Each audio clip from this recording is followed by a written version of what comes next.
Hi, Jana. I thought that you brought up a really good point in your discussion video when you talked about the inconsistencies between the Carter administration foreign policy and the foreign policy of the Reagan administration.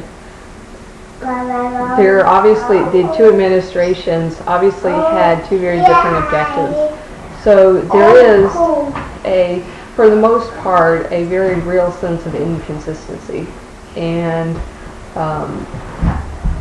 when you're trying to solve an issue that's, very difficult to begin with, and in which there's really no easy answer, I believe that consistency is key. And I'm really glad that you brought up this point, because it's kind of been in the back of my mind since we started this class. And we're now on our second book talking about the conflict in the Middle East. Since American foreign policy in the Middle East really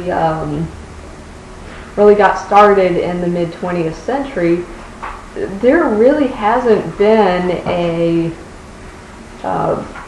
cohesive stance towards this issue.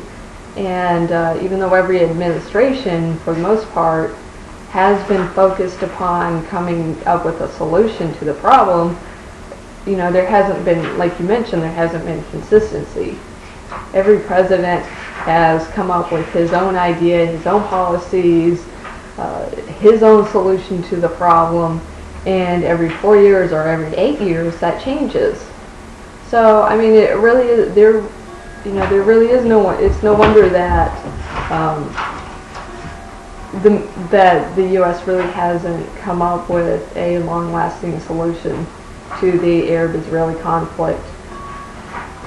Even though Reagan did keep certain components of the Carter administration's foreign policy, there really is a clear shift between the two administrations' policies.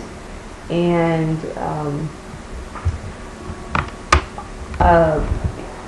even if you don't agree with one president's policy, or you think that either one could have really handled the situation differently, I think that we can all agree that consistency is important.